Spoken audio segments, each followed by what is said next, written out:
Gulag. The Gulag was a system of forced labor camps in the Soviet Union.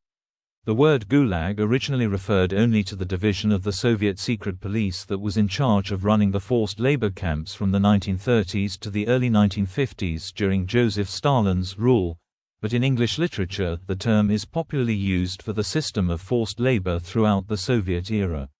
The abbreviation Gulag stands for Glavno Upravlenie Ispravitelno Trudovy Lagery, Main Directorate of Correctional Labor Camps, but the full official name of the agency changed several times.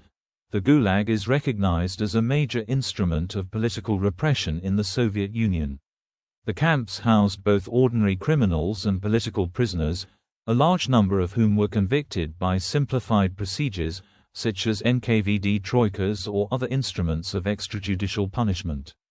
In 1918 to 1922, the agency was administered by the Cheka, followed by the GPU, 1922–1923, the OGPU, 1923–1934, later known as the NKVD, 1934–1946, and the Ministry of Internal Affairs, MVD, in the final years. The Solovki prison camp, the first correctional labor camp which was constructed after the revolution, was opened in 1918 and legalized by a decree on the creation of the forced labor camps on April 15, 1919. The internment system grew rapidly, reaching a population of 100,000 in the 1920s. By the end of 1940, the population of the Gulag camps amounted to 1.5 million. The emergent consensus among scholars is that, of the 14 million prisoners who passed through the Gulag camps and the 4 million prisoners who passed through the Gulag colonies from 1930 to 1953, roughly 1.5 to 1.7 million prisoners perished there or died soon after they were released. Some journalists and writers who question the reliability of such data heavily rely on memoir sources that come to higher estimations. Archival researchers have found no plan of destruction of the Gulag population and no statement of official intent to kill them, and prisoner releases vastly exceeded the number of deaths in the Gulag. This policy can partially be attributed to the common practice of releasing prisoners who were suffering from incurable diseases as well as prisoners who were near death. Almost immediately after the death of Stalin, the Soviet establishment started to dismantle the Gulag system. A mass general amnesty was granted in the immediate aftermath of Stalin's death, but it was only offered to non-political prisoners and political prisoners who had been sentenced to a maximum of 5 years in prison. Shortly thereafter, Nikita Khrushchev was elected first secretary, initiating the processes of de-Stalinization and the Khrushchev Thaw, triggering a mass release and rehabilitation of political prisoners. 6 years later, on the 25th of January 1960, the Gulag system was officially abolished when the remains of its administration were dissolved by Khrushchev. The legal practice of sentencing convicts to penal labor continues to exist in the Russian Federation, but its capacity is greatly reduced. Alexander Solzhenitsyn, winner of the Nobel Prize in Literature, who survived 8 years of Gulag incarceration, gave the term its international repute with the publication of the Gulag Archipelago in 1973. The author likened the scattered camps to a chain of islands, and as an eyewitness, he described the Gulag as a system where people were worked to death. In March 1940, there were 53 Gulag camp directorates, simply referred to as camps, and 423 labor colonies in the Soviet Union. Many mining and industrial towns and cities in northern Russia, eastern Russia and Kazakhstan such as Karaganda, Norilsk, Vorkuta and Magadan, were blocks of camps which were originally built by prisoners and subsequently run by ex-prisoners. Etymology. Gulag stands for Glavno Upravlenie Ispravitelno Trudovy Lagery, Main Directorate of Correctional Labor Camps. It was renamed several times, e.g., to Main Directorate of Correctional Labor Colonies, Glavno Upravlenie Ispravitelno Trudovy Colony, Gaitik, which names can be seen in the documents describing the subordination of various camps. Overview. Some historians estimate that 14 million people were imprisoned in the Gulag labor camps from 1929 to 1953. The estimates for the period from 1918 to 1929 are more difficult to calculate. Other calculations, by historian Orlando Figes, refer to 25 million prisoners of the Gulag in 1928 to 1953. A further 6–7 million were deported and exiled to remote areas of the USSR, and 4–5 million passed through labor colonies, plus 3.5 million who were already in, or had been sent to, labor settlements. According to some estimates, the total population of the camps varied from 510,307 in 1934 to 1,727,970 in 1953. According to other estimates, at the beginning of 1953, the total number of prisoners in prison camps was more than 2.4 million, of which more than 465,000 were political prisoners. Between the years 1934 to 1953, 20% to 40% of the Gulag population in each given year were released. The institutional analysis of the Soviet concentration system is complicated by the formal distinction between Gulag and Gupvi.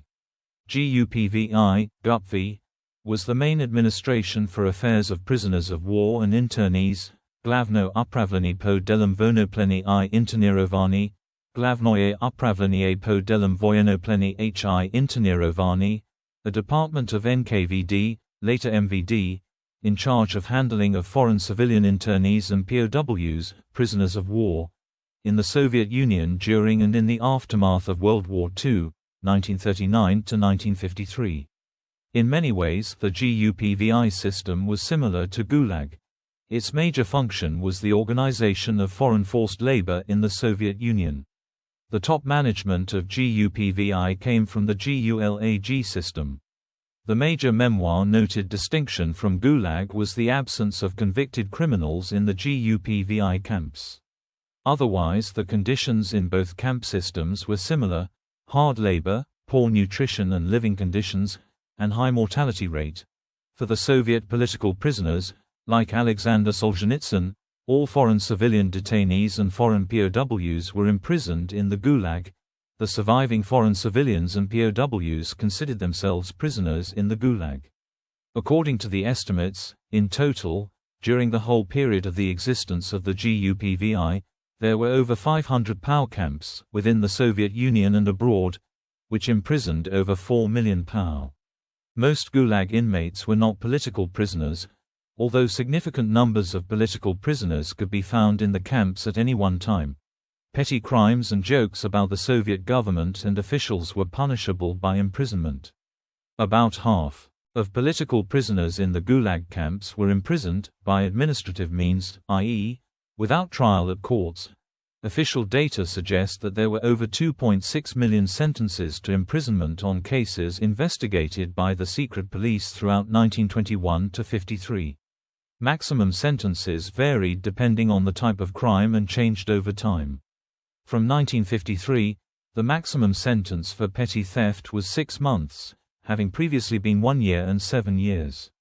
Theft of state property, however, had a minimum sentence of 7 years and a maximum of 25. In 1958, the maximum sentence for any crime was reduced from 25 to 15 years. In 1960, the Ministerstwo Vnutrzennych del, MVD, ceased to function as the Soviet-wide administration of the camps in favor of individual Republic MVD branches. The centralized detention administrations temporarily ceased functioning. Contemporary usage of the word and the usage of other terms. Although the term Gulag was originally used in reference to a government agency, in English and many other languages, the acronym acquired the qualities of a common noun, denoting the Soviet system of prison-based, unfree labor. Even more broadly, Gulag has come to mean the Soviet repressive system itself, the set of procedures that prisoners once called the meat grinder, the arrests, the interrogations, the transport in unheated cattle cars, the forced labor, the destruction of families, the years spent in exile, the early and unnecessary deaths. Western authors use the term Gulag to denote all the prisons and internment camps in the Soviet Union. The term's contemporary usage is at times notably not directly related to the USSR, such as in the expression North Korea's Gulag for camps operational today. The word Gulag was not often used in Russian, either officially or colloquially. The predominant terms were the camps, lagera, lagaya, and the zone, zona, zona, usually singular, for the labor camp system and for the individual camps. The official term, correctional labor camp, was suggested for official use by the Politburo of the Communist Party of the Soviet Union in the session of July 27, 1929. History. Background. The Tsar and the Russian Empire both used forced exile and forced labor as forms of judicial punishment.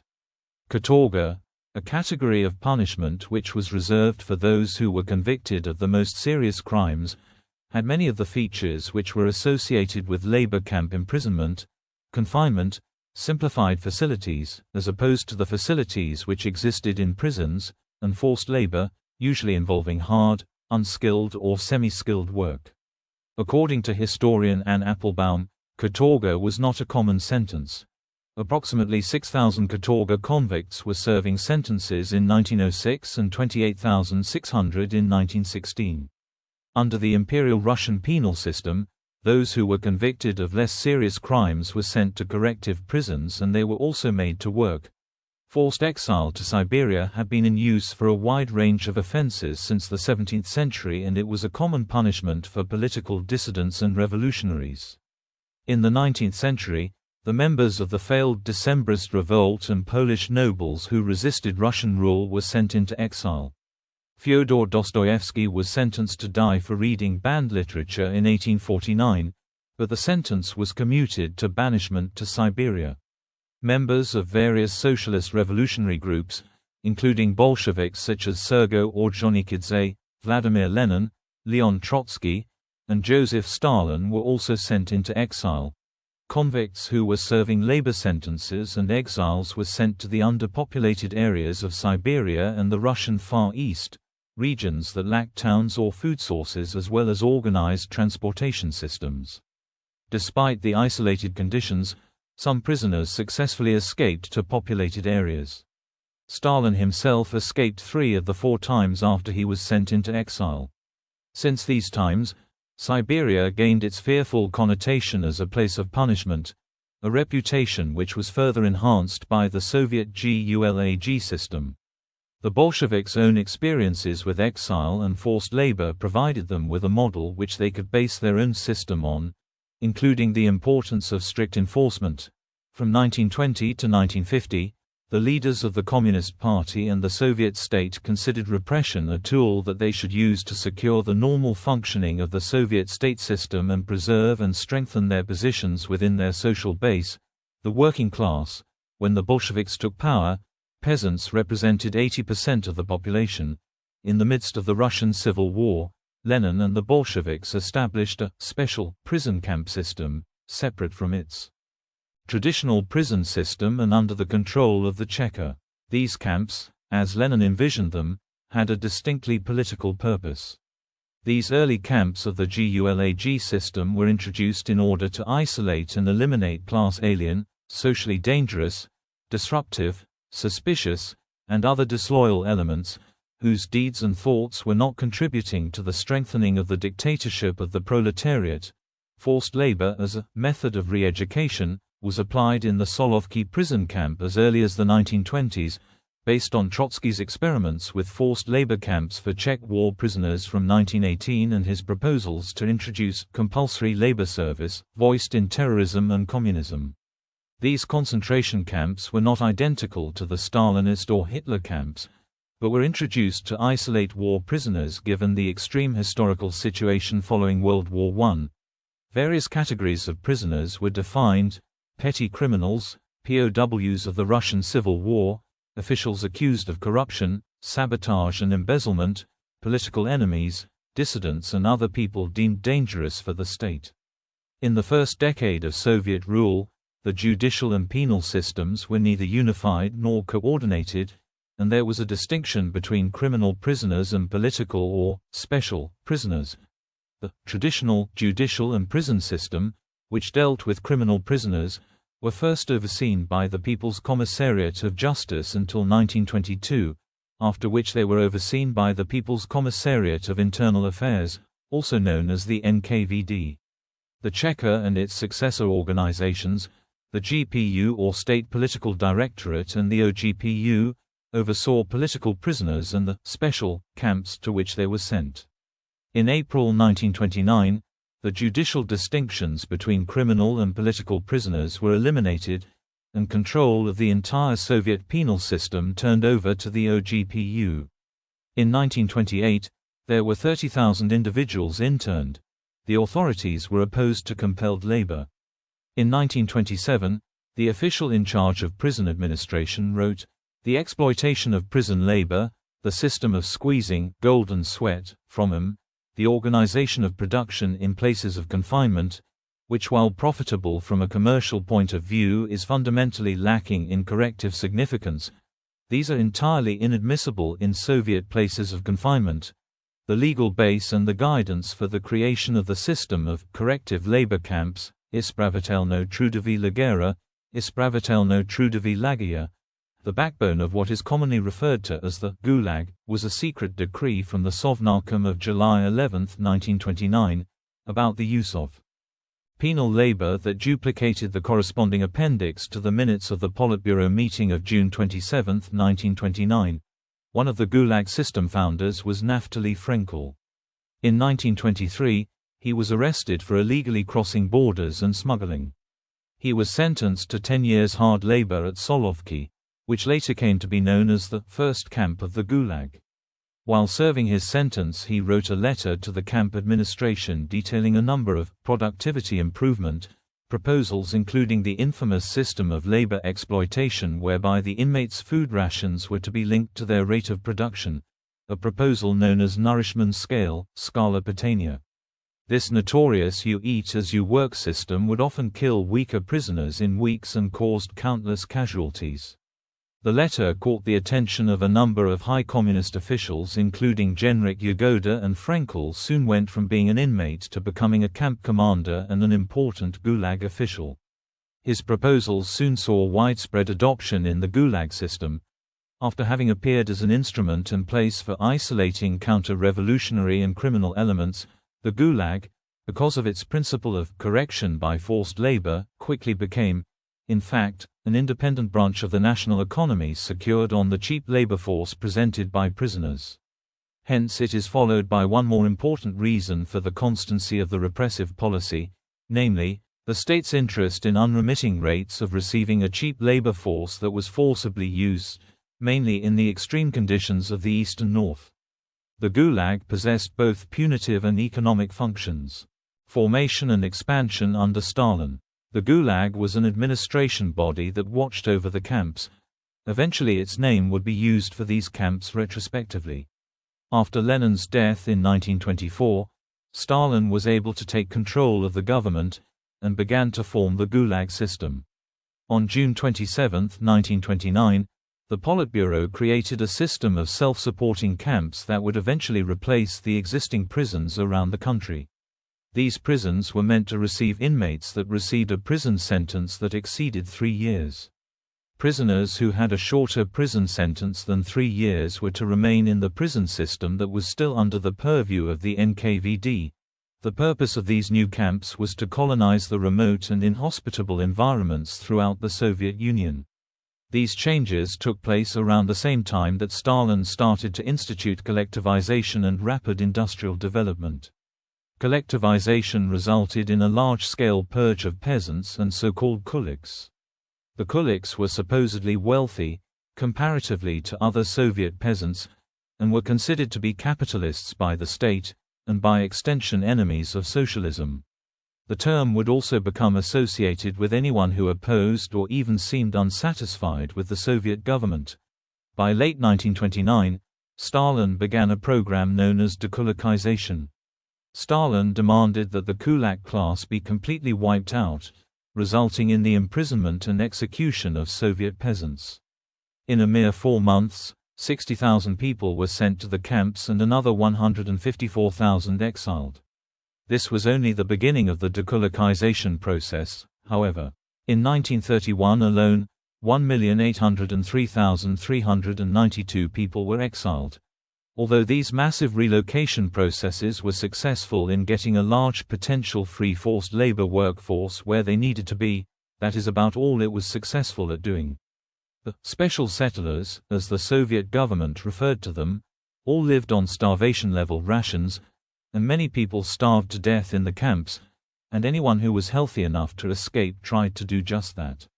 This resulted in the government having to give rations to a group of people they were getting hardly any use out of, and was just costing the Soviet government money. The Unified State Political Administration, OGPU, quickly realized the problem, and began to reform the dekulakization process. To help prevent the mass escapes, the OGPU started to recruit people within the colony to help stop people who attempted to leave, and set up ambushes around known popular escape routes. The OGPU also attempted to raise the living conditions in these camps that would not encourage people to actively try and escape, and kulaks were promised that they would regain their rights after 5 years. Even these revisions ultimately failed to resolve the problem, and the dekulakization process was a failure in providing the government with a steady forced labor force. These prisoners were also lucky to be in the Gulag in the early 1930s. Prisoners were relatively well off compared to what the prisoners would have to go through in the final years of the Gulag. The Gulag was officially established on April 25, 1930, as the Gulag by the OGPU Order 130/63 in accordance with the Sovnarkom Order 22p. 248 dated April 7, 1930. It was renamed as the Gulag in November of that year. The hypothesis that economic considerations were responsible for mass arrests during the period of Stalinism has been refuted on the grounds of former Soviet archives that have become accessible since the 1990s, although some archival sources also tend to support an economic hypothesis. In any case, the development of the camp system followed economic lines. The growth of the camp system coincided with the peak of the Soviet industrialization campaign. Most of the camps established to accommodate the masses of incoming prisoners were assigned distinct economic tasks. These included the exploitation of natural resources and the colonization of remote areas, as well as the realization of enormous infrastructural facilities and industrial construction projects. The plan to achieve these goals with special settlements, instead of labor camps, was dropped after the revealing of the Nazino affair in 1933. The 1931–32 archives indicate the Gulag had approximately 200,000 prisoners in the camps, while in 1935, approximately 800,000 were in camps and 300,000 in colonies. Gulag population reached a peak value, 1.5 million, in 1941, gradually decreased during the war and then started to grow again, achieving a maximum by 1953. Besides Gulag camps, a significant amount of prisoners, which confined prisoners serving short sentence terms, in the early 1930s, a tightening of the Soviet penal policy caused a significant growth of the prison camp population. During the Great Purge of 1937–38, mass arrests caused another increase in inmate numbers.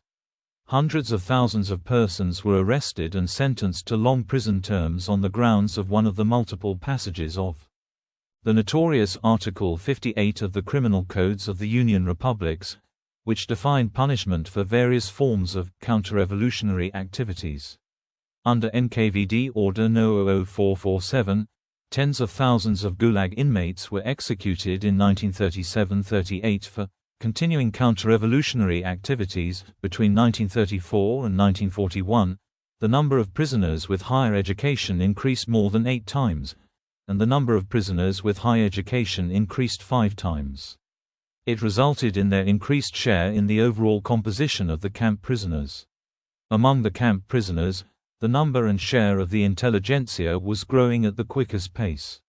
Distrust, hostility, and even hatred for the intelligentsia was a common characteristic of the Soviet leaders. Information regarding the imprisonment trends and consequences for the intelligentsia derived from the extrapolations of Viktor Zemskov from a collection of prison camp population movements data. During World War II, political role. On the eve of World War II, Soviet archives indicate a combined camp and colony population upwards of 1.6 million in 1939, according to V.P. Kozlov.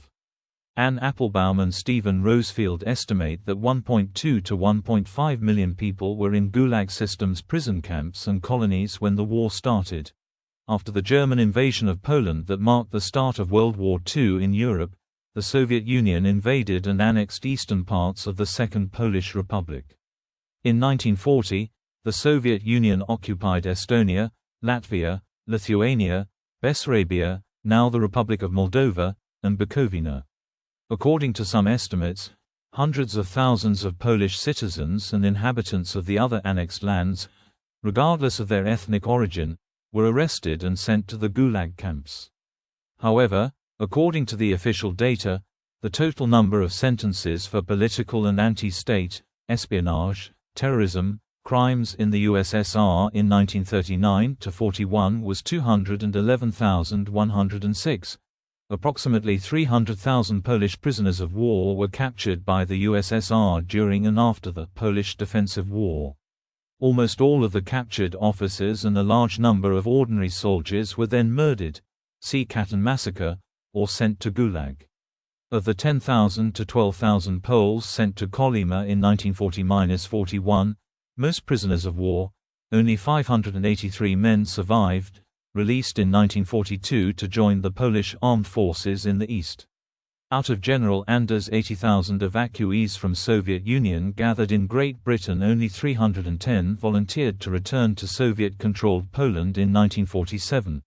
During the Great Patriotic War, Gulag populations declined sharply due to a steep rise in mortality in 1942–43. In the winter of 1941, a quarter of the Gulag's population died of starvation. 516,841 prisoners died in prison camps in 1941–43, from a combination of their harsh working conditions and the famine caused by the German invasion. This period accounts for about half of all Gulag deaths, according to Russian statistics.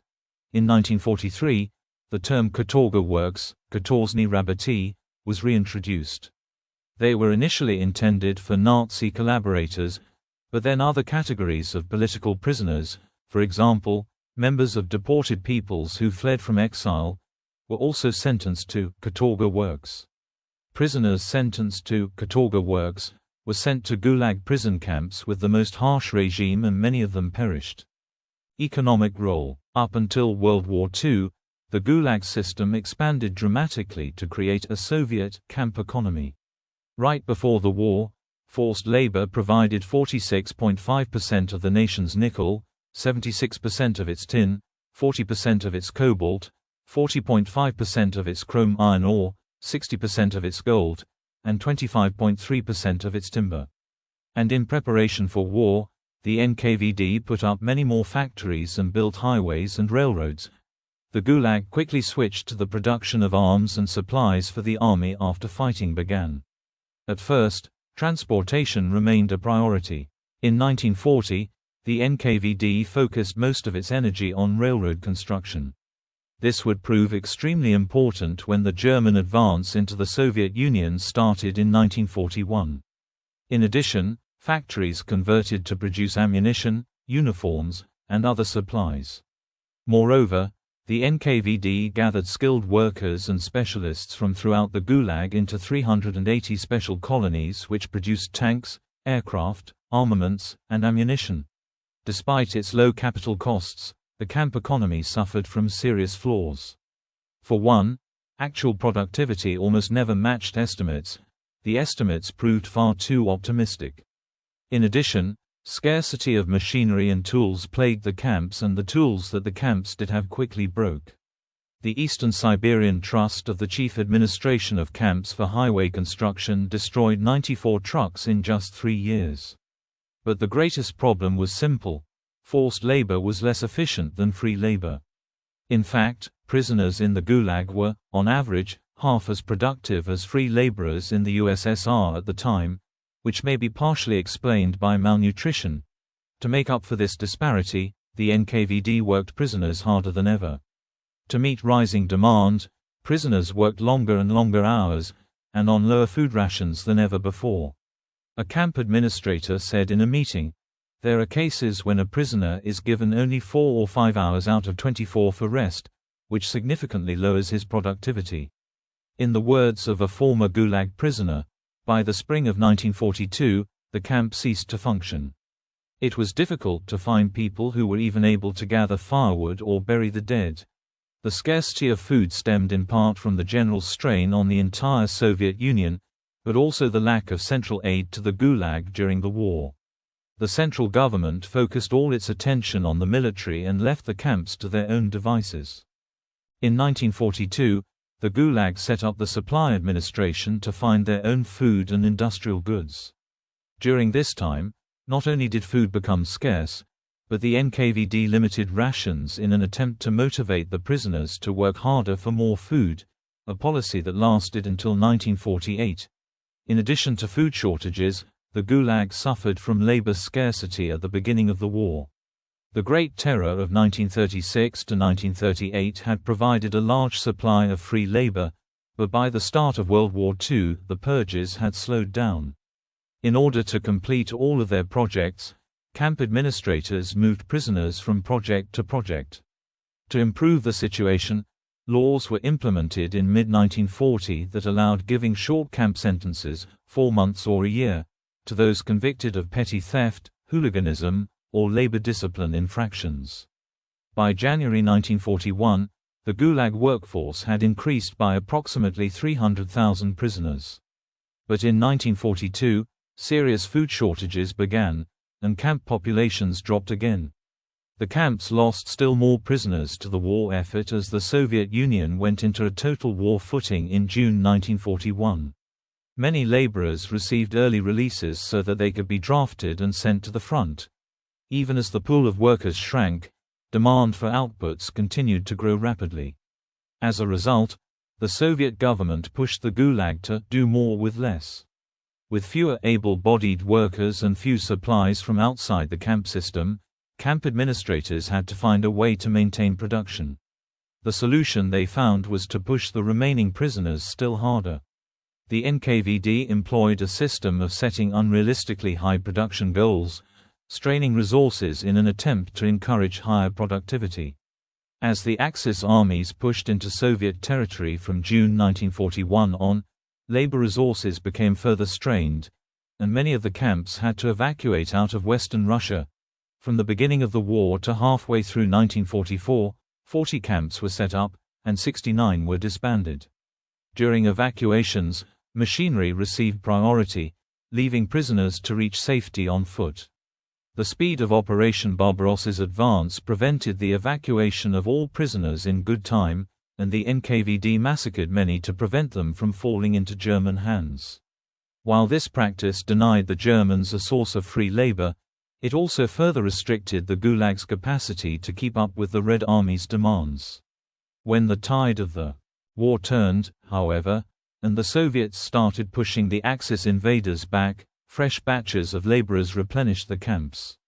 As the Red Army recaptured territories from the Germans, an influx of Soviet ex-POWs greatly increased the Gulag population. After World War II, the number of inmates in prison camps and colonies sharply rose again, reaching approximately 2.5 million people by the early 1950s, about 1.7 million of whom were in camps. When the war in Europe ended in May 1945, as many as 2 million former Russian citizens were forcefully repatriated into the USSR. On February 11, 1945, at the conclusion of the Yalta Conference, the United States and United Kingdom signed a repatriation agreement with the Soviet Union. One interpretation of this agreement resulted in the forcible repatriation of all Soviets. British and United States civilian authorities ordered their military forces in Europe to deport to the Soviet Union up to 2 million former residents of the Soviet Union, including persons who had left the Russian Empire and established different citizenship years before. The forced repatriation operations took place from 1945 to 1947. Multiple sources state that Soviet POWs, on their return to the Soviet Union, were treated as traitors. See Order No. 270. According to some sources, Over 1.5 million surviving Red Army soldiers imprisoned by the Germans were sent to the Gulag. However, that is a confusion with two other types of camps. During and after World War II, freed POWs went to special filtration camps. Of these, by 1944, more than 90% were cleared, and about 8% were arrested or condemned to penal battalions. In 1944, they were sent directly to reserve military formations to be cleared by the NKVD. Furthermore, in 1945, about 100 filtration camps were set for repatriated Ostarbeiter, POWs, and other displaced persons, which processed more than 4 million people. By 1946, the major part of the population of these camps were cleared by NKVD and either sent home or conscripted. See table for details. 226,127 out of 1,539,475 POWs were transferred to the NKVD, i.e. the Gulag. After Nazi Germany's defeat, 10 NKVD-run special camps subordinate to the Gulag were set up in the Soviet occupation zone of post-war Germany. These special camps were former Stalags, prisons, or Nazi concentration camps such as Sachsenhausen, Special Camp No. 7, and Buchenwald, Special Camp No. 2. According to German government estimates, 65,000 people died in those Soviet-run camps or in transportation to them. According to German researchers, Sachsenhausen, where 12,500 Soviet-era victims have been uncovered, should be seen as an integral part of the Gulag system. Yet the major reason for the post-war increase in the number of prisoners was the tightening of legislation on property offenses in summer 1947. At this time there was a famine in some parts of the Soviet Union, claiming about 1 million lives, which resulted in hundreds of thousands of convictions to lengthy prison terms, sometimes on the basis of cases of petty theft or embezzlement. At the beginning of 1953, the total number of prisoners in prison camps was more than 2.4 million, of which more than 465,000 were political prisoners. In 1948, the system of special camps was established exclusively for a special contingent of political prisoners, convicted according to the more severe sub-articles of Article 58, enemies of people, treason, espionage, terrorism, etc., for various real political opponents, such as Trotskyists, nationalists, Ukrainian nationalism, white émigrés, as well as for fabricated ones. The state continued to maintain the extensive camp system for a while after Stalin's death in March 1953, although the period saw the grip of the camp authorities weaken, and a number of conflicts and uprisings occur. See Bitch Wars, Kenge Uprising, Vorkuta Uprising. The amnesty of 1953 was limited to non-political prisoners and for political prisoners sentenced to not more than 5 years. Therefore mostly those convicted for common crimes were then freed. The release of political prisoners started in 1954 and became widespread, and also coupled with mass rehabilitations, after Nikita Khrushchev's denunciation of Stalinism in his secret speech at the 20th Congress of the CPSU in February 1956. The Gulag institution was closed by the MVD Order No. 020 of January 25, 1960, but forced labor colonies for political and criminal prisoners continued to exist. Political prisoners continued to be kept in one of the most famous camps, Perm 36, until 1987 when it was closed. The Russian penal system, despite reforms and a reduction in prison population, informally or formally continues many practices endemic to the Gulag system, including forced labor, inmates policing inmates, and prisoner intimidation. In the late 2000s, some human rights activists accused authorities of gradual removal of Gulag remembrance from places such as Perm 36 and Solovki prison camp. According to Encyclopedia Britannica, at its height the Gulag consisted of many hundreds of camps, with the average camp holding 2,000 to 10,000 prisoners. Most of these camps were corrective labor colonies, in which prisoners felled timber, labored on general construction projects, such as the building of canals and railroads, or worked in mines. Most prisoners labored under the threat of starvation or execution if they refused. It is estimated that the combination of very long working hours, harsh climatic and other working conditions, inadequate food, and summary executions killed tens of thousands of prisoners each year. Western scholarly estimates of the total number of deaths in the Gulag in the period from 1918 to 1956 ranged from 1.2 to 1.7 million. Death toll. Prior to the dissolution of the Soviet Union, estimates of Gulag victims ranged from 2.3 to 17.6 million. See History of Gulag population estimates. Mortality in Gulag camps in 1934 to 40 was 4 to 6 times higher than average in the Soviet Union. Post-1991 research by historians accessing archival materials brought this range down considerably. In a 1993 study of archival Soviet data, a total of 1,053,829 people died in the Gulag from 1934 to 1953. 1024 It was common practice to release prisoners who were either suffering from incurable diseases or near death, so a combined statistics on mortality in the camps and mortality caused by the camps was higher. The tentative historical consensus is that, of the 18 million people who passed through the Gulag from 1930 to 1953, between 1.6 million and 1.76 million perished as a result of their detention, and about half of all deaths occurred between 1941 and 1943 following the German invasion. Timothy Snyder writes that, with the exception of the war years, a very large majority of people who entered the Gulag left alive. If prisoner deaths from labor colonies and special settlements are included, the death toll rises to 2,749,163, according to J. Otto Pohl's incomplete data. In her 2018 study, Golfo Alexopoulos attempted to challenge this consensus figure by encompassing those whose life was shortened due to Gulag conditions.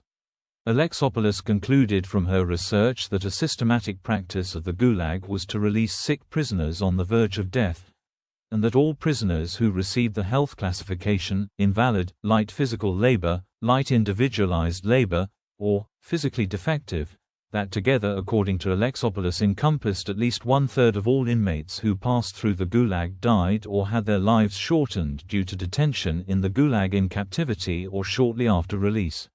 The Gulag mortality estimated in this way yields the figure of 6 million deaths.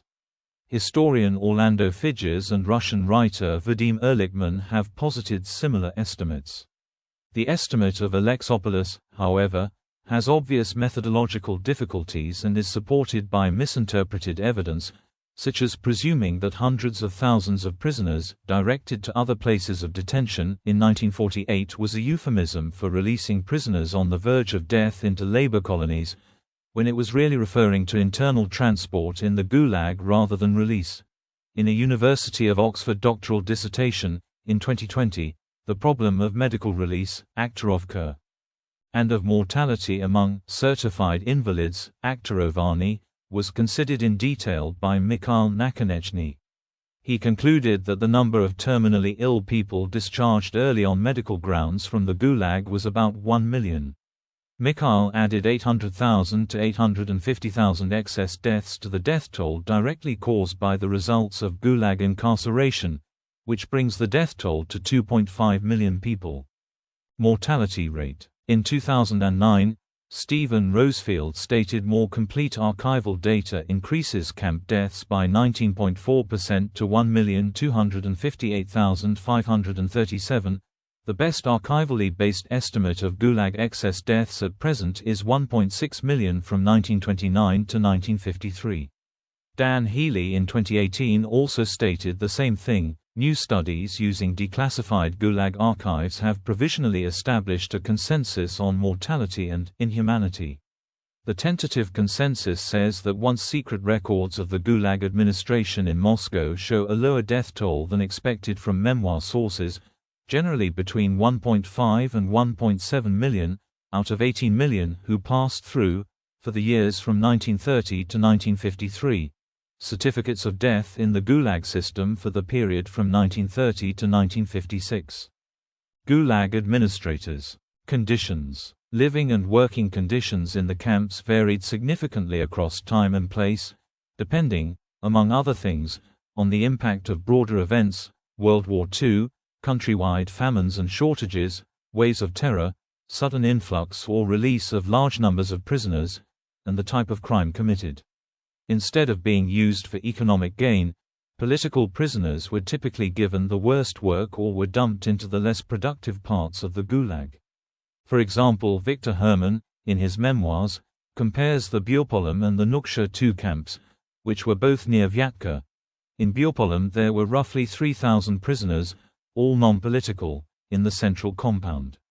They could walk around at will, were lightly guarded, had unlocked barracks with mattresses and pillows, and watched Western movies. However, Nuksha II, which housed serious criminals and political prisoners, featured guard towers with machine guns and locked barracks. In some camps, prisoners were only permitted to send one letter a year and were not allowed to have photos of loved ones. Some prisoners were released early if they displayed good performance. There were several productive activities for prisoners in the camps. For example, in early 1935, a course in livestock raising was held for prisoners at a state farm. Those who took it had their workday reduced to 4 hours. During that year, the professional theater group in the camp complex gave 230 performances of plays and concerts to over 115,000 spectators. Camp newspapers also existed. Andrei Vyshinsky, chief procurator of the Soviet Union, wrote a memorandum to NKVD chief Nikolai Yezhov in 1938, during the Great Purge, which stated, "Among the prisoners there are some so ragged and lice-ridden that they pose a sanitary danger to the rest. These prisoners have deteriorated to the point of losing any resemblance to human beings. Lacking food, they collect orts and, according to some prisoners, eat rats and dogs." According to prisoner Yevgenia Ginsburg, Gulag inmates could tell when Yezhov was no longer in charge as one day the conditions relaxed. A few days later, Baraya's name appeared in official prison notices. In general, the central administrative bodies showed a discernible interest in maintaining the labor force of prisoners in a condition allowing the fulfillment of construction and production plans handed down from above. Besides a wide array of punishments for prisoners refusing to work, which, in practice, were sometimes applied to prisoners that were too enfeebled to meet production quota, they instituted a number of positive incentives intended to boost productivity. These included monetary bonuses, since the early 1930s, and wage payments, from 1950 onward, cuts of individual sentences, general early release schemes for norm fulfillment and overfulfillment, until 1939, again in selected camps from 1946 onward, preferential treatment, sentence reduction and privileges for the most productive workers, shock workers or Stakhanovites in Soviet parlance. Inmates were used as camp guards and could purchase camp newspapers as well as bonds. Robert W. Thurston writes that this was, at least, an indication that they were still regarded as participants in society to some degree. Sports team, particularly football teams, were set up by the prison authorities. Boris Sulam, a former prisoner who had worked in the Omsuchkan camp, close to Magadan, when he was a teenager, stated, "I was 18 years old and Magadan seemed a very romantic place to me.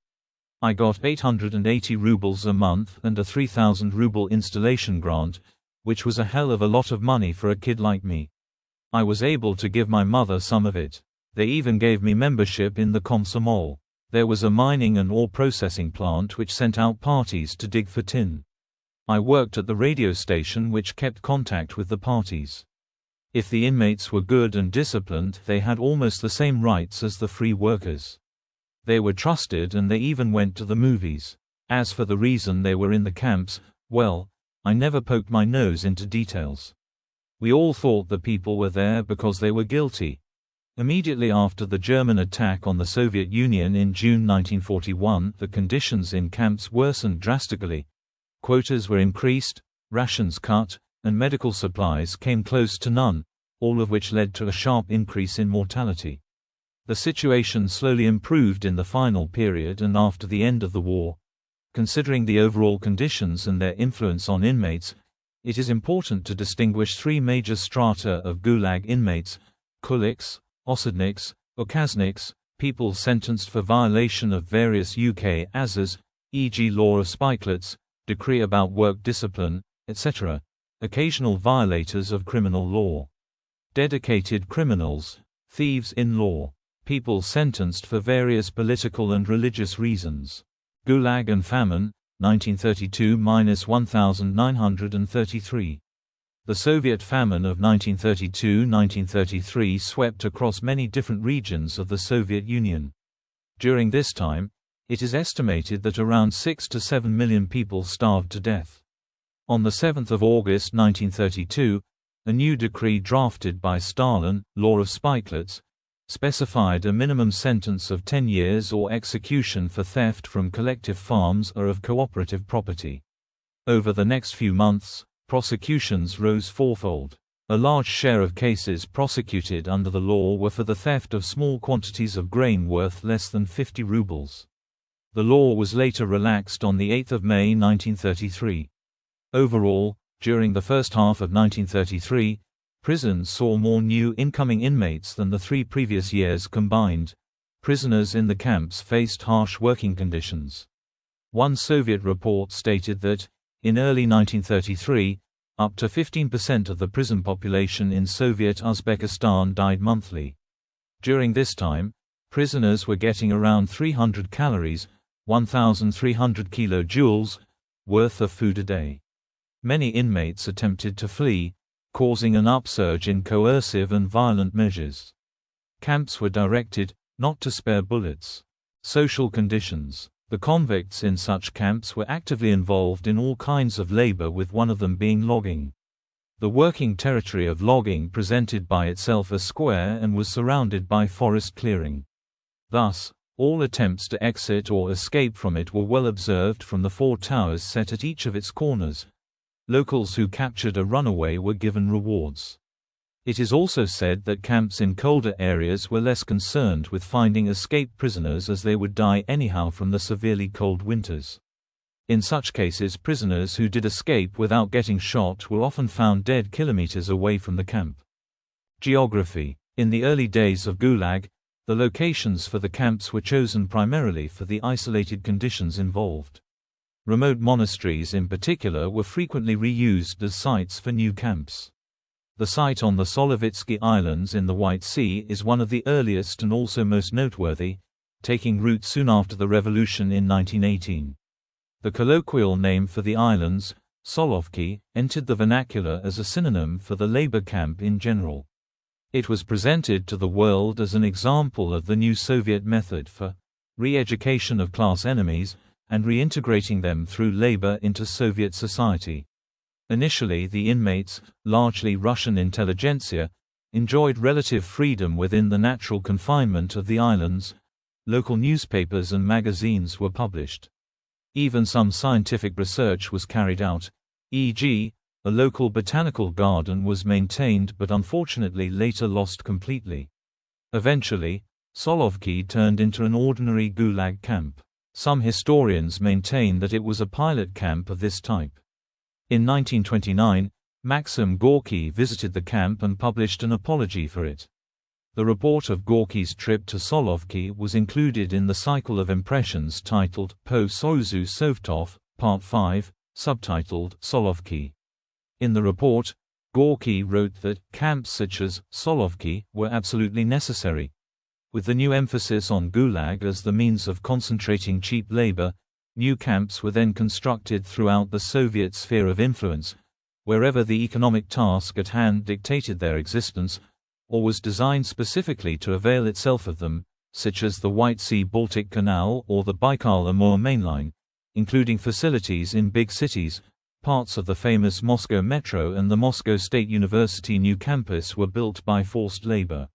Many more projects during the rapid industrialization of the 1930s, wartime and post-war periods were fulfilled on the backs of convicts.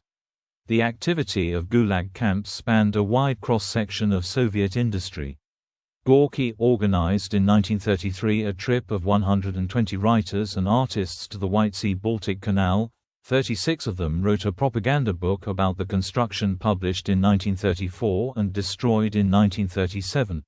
The majority of Gulag camps were positioned in extremely remote areas of northeastern Siberia, The best-known clusters are Sevostlag, the northeast camps, along Kolyma River and Norilsk near Norilsk, and in the southeastern parts of the Soviet Union, mainly in the steppes of Kazakhstan, Luglag, Steplag, Peshenlag. A detailed map was made by the Memorial Foundation. These were vast and sparsely inhabited regions with no roads or sources of food, but rich in minerals and other natural resources, such as timber. The construction of the roads was assigned to the inmates of specialized railway camps.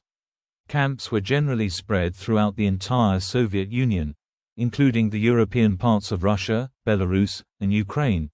There were several camps outside the Soviet Union, in Czechoslovakia, Hungary, Poland, and Mongolia, which were under the direct control of the Gulag. Throughout the history of the Soviet Union, there were at least 476 separate camp administrations. The Russian researcher Galina Ivanova stated that, to date, Russian historians have discovered and described 476 camps that existed at different times on the territory of the USSR. It is well known that practically every one of them had several branches, many of which were quite large. In addition to the large numbers of camps, there were no less than 2,000 colonies. It would be virtually impossible to reflect the entire mass of Gulag facilities on a map that would also account for the various times of their existence. Since many of these existed only for short periods, the number of camp administrations at any given point was lower. It peaked in the early 1950s when there were more than 100 camp administrations across the Soviet Union. Most camp administrations oversaw several single camp units, some as many as dozens or even hundreds. The infamous complexes were those at Kolyma, Norilsk, and Vorkuta, all in Arctic or subarctic regions. However, prisoner mortality in Norilsk in most periods was actually lower than across the camp system as a whole. Special institutions. There were separate camps or zones within camps for juveniles, maloletki, the disabled, in Spassk, and mothers, mamki, with babies. Family members of traitors of the motherland, CSIR, Klien semi-izmennika rodiny, CHSIR, Klien semi-izmennika rodiny, were placed under a special category of repression. Secret research laboratories known as Sharashka, held arrested and convicted scientists, some of them prominent, where they anonymously developed new technologies and also conducted basic research. Historiography. Origins and functions of the Gulag. According to historian Stephen Barnes, the origins and functions of the Gulag can be looked at in four major ways. The first approach was championed by Alexander Solzhenitsyn, and is what Barnes terms the moral explanation. According to this view, Soviet ideology eliminated the moral checks on the darker side of human nature, providing convenient justifications for violence and evil doing on all levels, from political decision-making to personal relations. Another approach is the political explanation, according to which the Gulag, along with executions, was primarily a means for eliminating the regime's perceived political enemies. This understanding is favored by historian Robert Conquest, amongst others. The economic explanation, in turn as set out by historian Anne Applebaum, argues that the Soviet regime instrumentalized the Gulag for its economic development projects. Although never economically profitable, it was perceived as such right up to Stalin's death in 1953. Finally, Barnes advances his own, fourth explanation, which situates the Gulag in the context of modern projects of cleansing the social body of hostile elements, through spatial isolation and physical elimination of individuals defined as harmful. Hannah Arendt argues that as part of a totalitarian system of government, the camps of the Gulag system were experiments in total domination.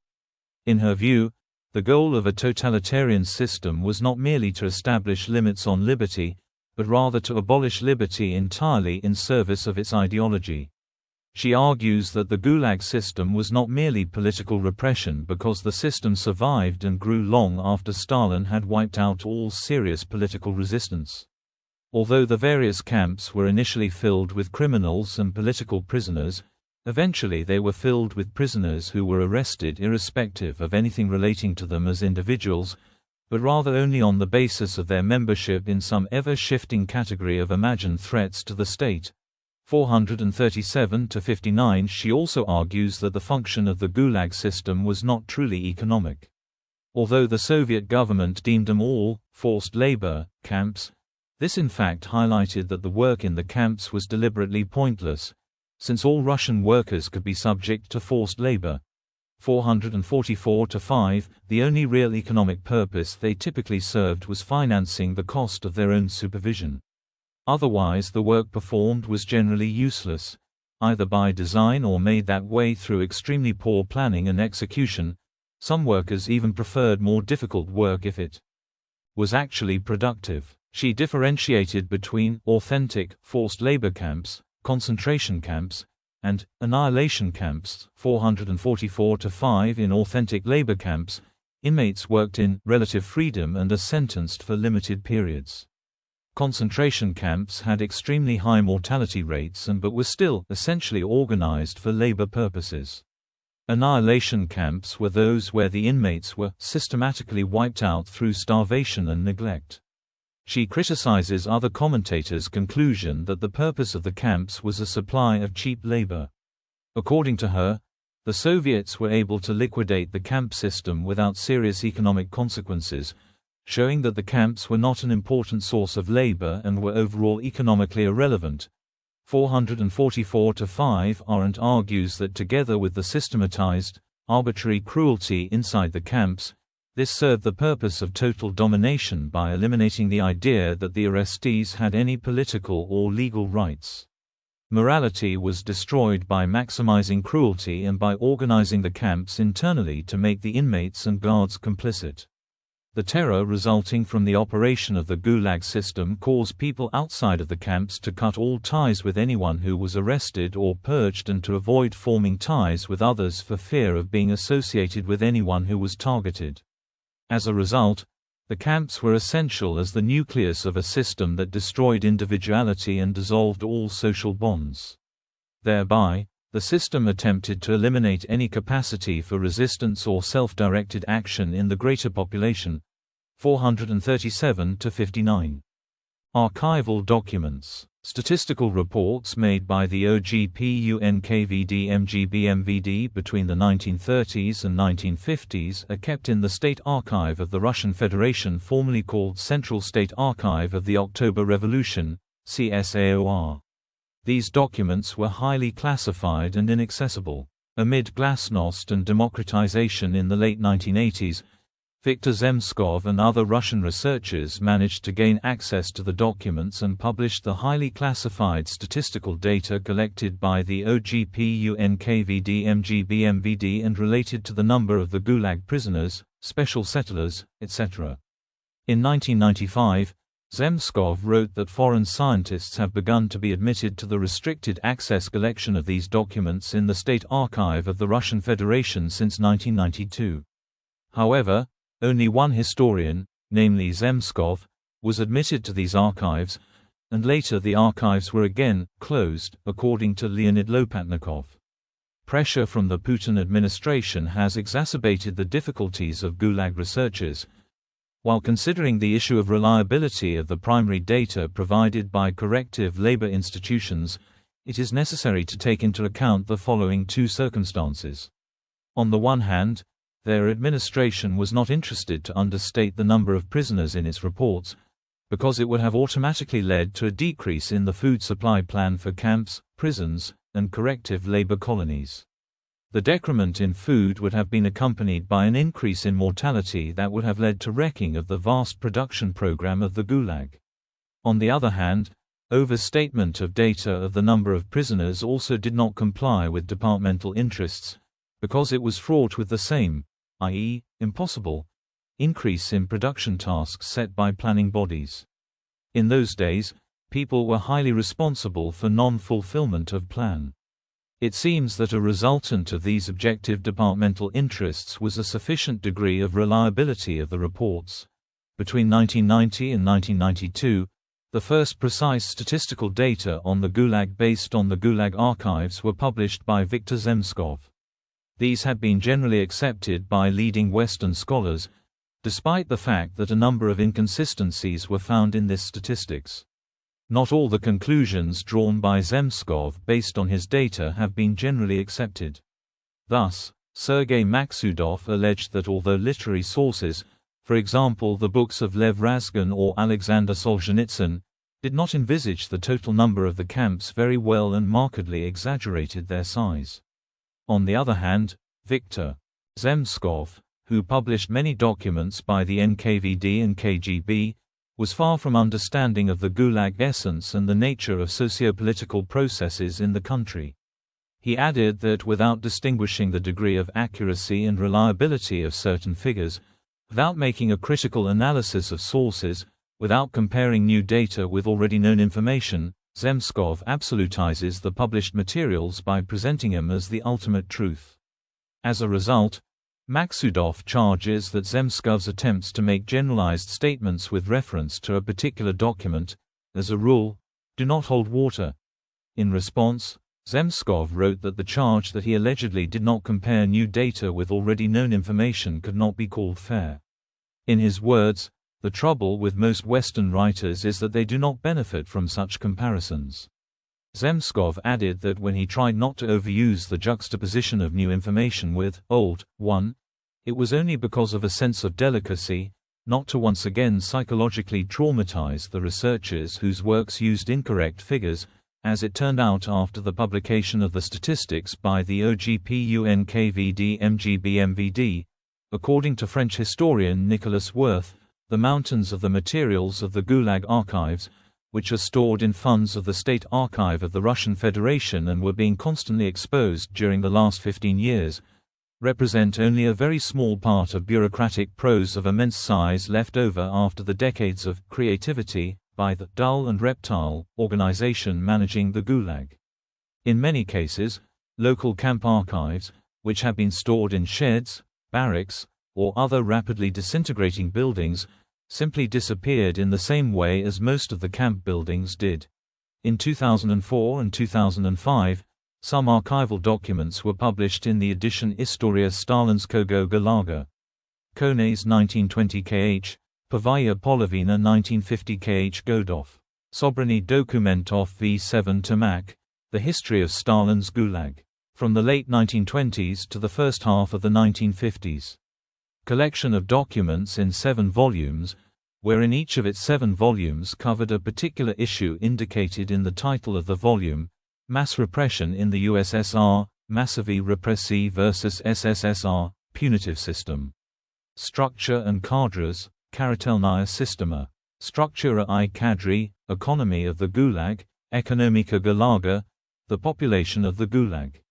The Number and Conditions of Confinement, Naselini Gulaga.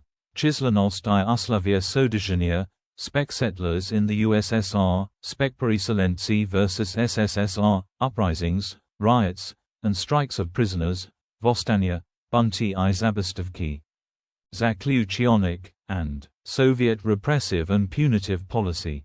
Annotated Index of Cases of the SARF, Sovietskaya Popressivno Karatelnaya Politika I Penitenciarnaya Sistema. Annotirovanny Ukazatel Delga IF. The edition contains the brief introductions by the 2 patriarchs of the Gulag science, Robert Conquest and Alexander Solzhenitsyn, and 1,431 documents, the overwhelming majority of which were obtained from funds of the State Archive of the Russian Federation. History of Gulag Population Estimates. During the decades before the dissolution of the USSR, the debates about the population size of Gulag failed to arrive at generally accepted figures.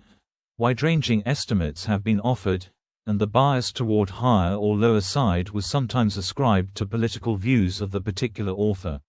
Some of those earlier estimates, both high and low, are shown in the table below. The glasnost political reforms in the late 1980s and the subsequent dissolution of the USSR led to the release of a large amount of formally classified archival documents including new demographic and NKVD data. Analysis of the official Gulag statistics by Western scholars immediately demonstrated that, despite their inconsistency, they do not support previously published higher estimates. Importantly, The released documents made possible to clarify terminology used to describe different categories of forced labor population, because the use of the terms forced labor, Gulag, camps, interchangeably by early researchers led to significant confusion and resulted in significant inconsistencies in the earlier estimates. Archival studies revealed several components of the NKVD penal system in the Stalinist USSR: prisons, labor camps, labor colonies, as well as various settlements, exile, and of non-custodial forced labor. Although most of them fit the definition of forced labor, only labor camps and labor colonies were associated with punitive forced labor in detention.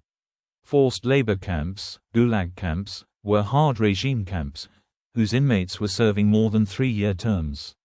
As a rule, they were situated in remote parts of the USSR, and labor conditions were extremely hard there. They formed a core of the Gulag system. The inmates of corrective labor colonies served shorter terms. These colonies were located in less remote parts of the USSR, and they were run by local NKVD administration.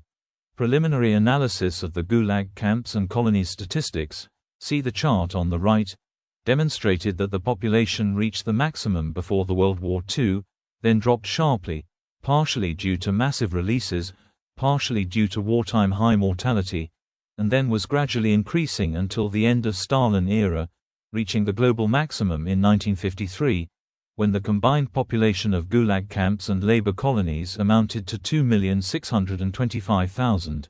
The results of these archival studies convinced many scholars, including Robert Conquest or Stephen Wheatcroft, to reconsider their earlier estimates of the size of the Gulag population, although the high numbers of arrested and deaths are not radically different from earlier estimates. Although such scholars as Rosefield or Vishnevsky point at several inconsistencies in archival data, with Rosefield pointing out the archival figure of 1,196,369 for the population of the Gulag and labor colonies combined on December 31, 1936, is less than half the 2.75 million labor camp population given to the Census Board by the NKVD for the 1937 census.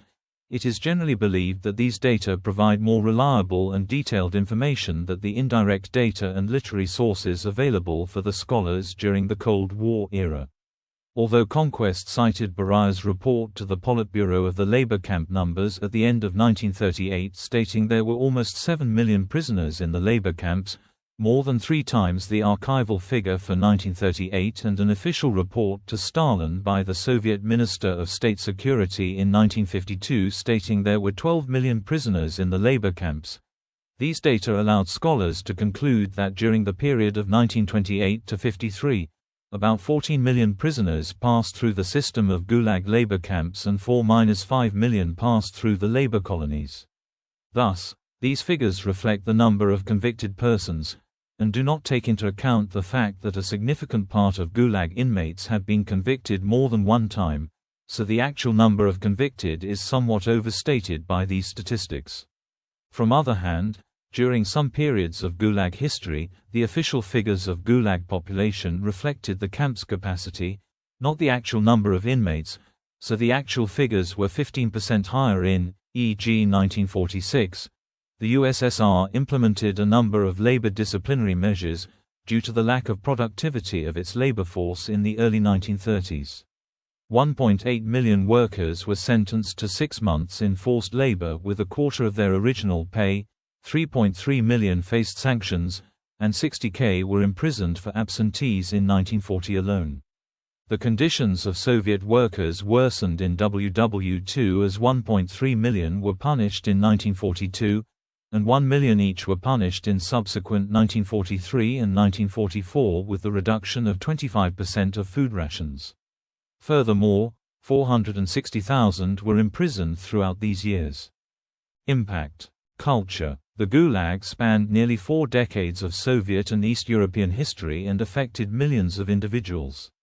Its cultural impact was enormous. The Gulag has become a major influence on contemporary Russian thinking, and an important part of modern Russian folklore. Many songs by the authors-performers known as the Bards, most notably Vladimir Vysotsky and Alexander Galich, neither of whom ever served time in the camps, described life inside the Gulag and glorified the life of Zeks. Words and phrases which originated in the labor camps became part of the Russian, Soviet vernacular in the 1960s and 1970s. The memoirs of Alexander Dolgan, Alexander Solzhenitsyn, Varlam Shalamov and Yevgenia Ginsburg, among others, became a symbol of defiance in Soviet society. These writings harshly chastised the Soviet people for their tolerance and apathy regarding the Gulag, but at the same time provided a testament to the courage and resolve of those who were imprisoned. Another cultural phenomenon in the Soviet Union linked with the Gulag was the forced migration of many artists and other people of culture to Siberia. This resulted in a renaissance of sorts in places like Magadan, where, for example, the quality of theater production was comparable to Moscow's, and Eddie Rosner played jazz. Literature. Many eyewitness accounts of Gulag prisoners have been published. Varlam Shalamov's Kolyma Tales is a short story collection, cited by most major works on the Gulag, and widely considered one of the main Soviet accounts. Viktor Kravchenko wrote I chose freedom after defecting to the United States in 1944. As a leader of industrial plants, he had encountered forced labor camps across the Soviet Union from 1935 to 1941. He describes a visit to one camp at Kemerovo on the Tom River in Siberia. Factories paid a fixed sum to the KGB for every convict they employed. Anatoly Granovsky wrote I was an NKVD agent after defecting to Sweden in 1946 and included his experiences seeing Gulag prisoners as a young boy, as well as his experiences as a prisoner himself in 1939. Granovsky's father was sent to the Gulag in 1937. Julius Margolin's book A Travel to the Land Zakar was finished in 1947, but it was impossible to publish such a book about the Soviet Union at the time, immediately after World War II. Gustor Herling Grudzinski wrote A World Apart, which was translated into English by Andrei Tsiolkovs and published with an introduction by Bertrand Russell in 1951. By describing life in the Gulag in a harrowing personal account, it provides an in-depth, original analysis of the nature of the Soviet communist system. Victor Herman's book Coming Out of the Ice, An Unexpected Life. Herman experienced firsthand many places, prisons, and experiences that Alexander Solzhenitsyn was able to reference in only passing or through brief second-hand accounts.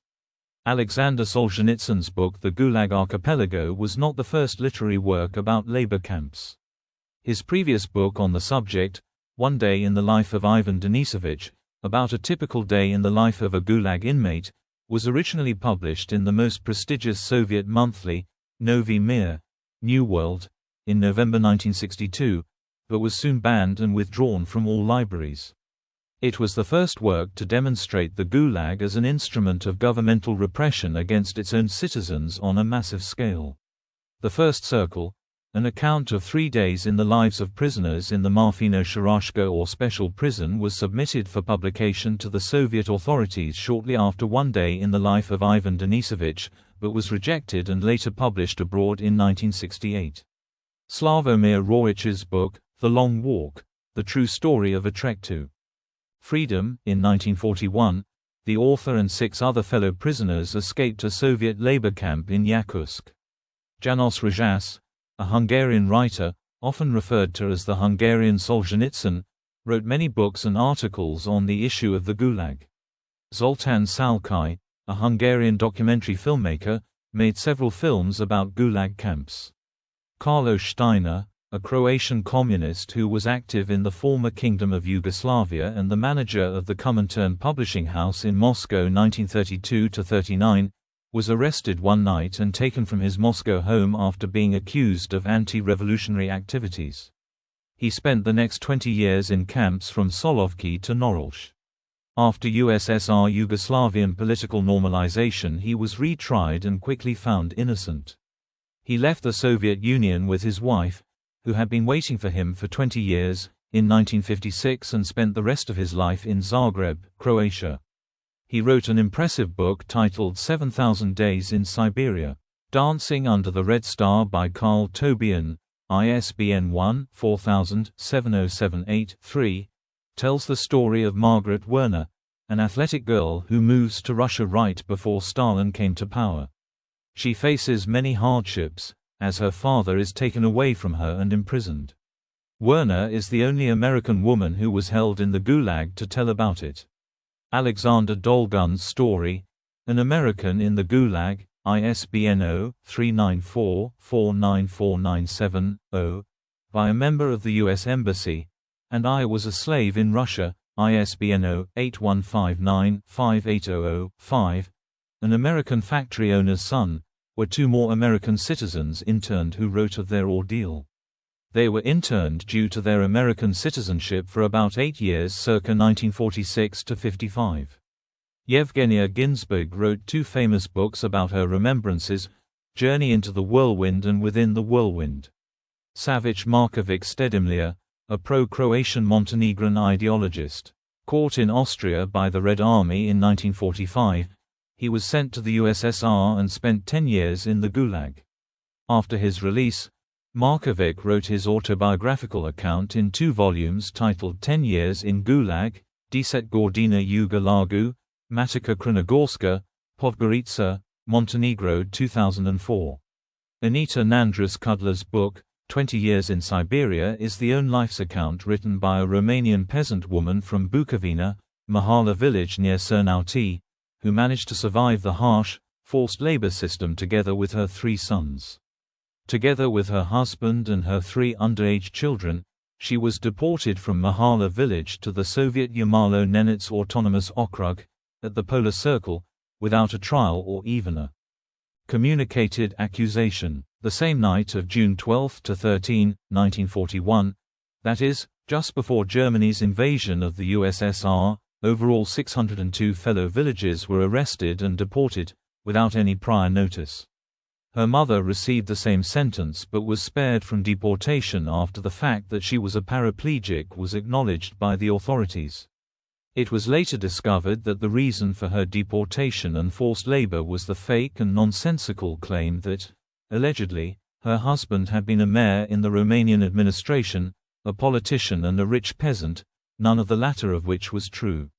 Separated from her husband, she brought up the 3 boys, overcame typhus, scorbutus, malnutrition, extreme cold and harsh toils, to later return to Bukovina after rehabilitation. Her manuscript was written toward the end of her life, in the simple and direct language of a peasant with 3 years of public school education, and was secretly brought to Romania before the fall of Romanian communism, in 1982. Her manuscript was first published in 1991. Her deportation was shared mainly with Romanians from Bukovina and Basarabia, Finnish and Polish prisoners, as token proof to show that Gulag labor camps had also been used for the shattering, extermination of the natives in the newly occupied territories of the Soviet Union. Franciszek Alyaknovich, Solovki prisoner. Blagoj Popov, a Bulgarian communist and a defendant in the Leipzig trial, along with Georgy Dimitrov and Vasil Tanev, was arrested in 1937 during the Stalinist purges and spent 17 years in Norilsk. Popov was released in 1954, after the death of Stalin, and returned to Bulgaria. He wrote his autobiographical account in the book From the Leipzig Trial to the Siberia Camps, Ot Leipzigskia Proces v Sibirskite Lageri, Itoxapad, Sofia, Bulgaria, 2012 ISBN 978-619-152-025-1. Imkurtich Arman, an Armenian writer who was imprisoned in 1937 and rehabilitated in 1945, published a collection of his memories under the title, They Ordered to Give You, in 1964. Gurgen Mahari, an Armenian writer and poet, who was arrested in 1936, released in 1947, arrested again in 1948 and sent into Siberian exile as an unreliable type until 1954, wrote Barbed Wires in Blossom, a novella based largely on his personal experiences in a Soviet gulag. Gulag Boss, a Soviet memoir, is a 2011 memoir by Fyodor Vasilyevich Mikulsky, 1918–1999, a Soviet engineer and eventual head of numerous gulag camps in the northern Russian region of Pechorlag. Pechora, from 1940 to 1946.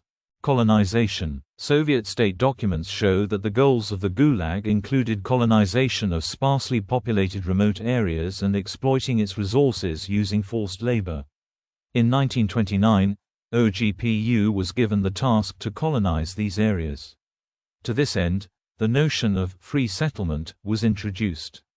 On 12 April 1930, Genrik Yagoda wrote to the OGPU Commission, "The camps must be transformed into colonizing settlements, without waiting for the end of periods of confinement. Here is my plan. To turn all the prisoners into a settler population until they have served their sentences. When well-behaved persons had served the majority of their terms, they could be released for free settlement, volnoposelenie, volnoje outside the confinement of the camp. They were known as free settlers, volnoposelenci, volnoposelenci, not to be confused with the term silnoposelenci, silnoposelenci, exile settlers. In addition, for persons who served full term, but who were denied the free choice of place of residence, it was recommended to assign them for free settlement, and give them land in the general vicinity of the place of confinement. The Gulag inherited this approach from the Katorga system. It is estimated that of the 40,000 people collecting state pensions in Vorkuta, 32,000 are trapped former Gulag inmates, or their descendants. Life after a term was served. Persons who served a term in a camp or prison were restricted from taking a wide range of jobs. Concealment of a previous imprisonment was a triable offense. Persons who served terms as politicals were nuisances for first departments, pervi otdal, outlets of the secret police at all enterprises and institutions, because former politicals had to be monitored. Many people who were released from camps were restricted from settling in larger cities. Memorialization. Gulag memorials. Both Moscow and St. Petersburg have memorials to the victims of the Gulag made of boulders from the Solovki camp, the first prison camp in the Gulag system. Moscow's memorial is on Lubyanka Square, the site of the headquarters of the NKVD. People gather at these memorials every year on the Day of Victims of the Repression, October 30th. Gulag Museum. Moscow has the State Gulag Museum, whose first director was Anton Antonov Ovzienko. In 2015, another museum dedicated to the Gulag was opened in Moscow. See also, List of concentration and internment camps #Russia and the Soviet Union. List of Gulag camps. Excess mortality in the Soviet Union under Joseph Stalin. Forced labor in the Soviet Union. Forced settlements in the Soviet Union. Foreign forced labor in the Soviet Union. Human rights in the Soviet Union. Memorial Society, a Russian human rights organization. Population transfer in the Soviet Union. Sharashka. Similar establishments elsewhere. Forced labor camps in communist Albania. Barul prison. Café Bar prison. Spac prison. Francoist concentration camps, the equivalent of the Gulag in Francoist Spain. Military units to aid production, the equivalent of the Gulag in Cuba. Nazi concentration camps, the equivalent of the Gulag in Nazi Germany and German-occupied Europe. Prisons in North Korea. Kwaliso. Penal system in China. Labor camps in Tibet. Laogai. List of prisons in the Tibet Autonomous Region.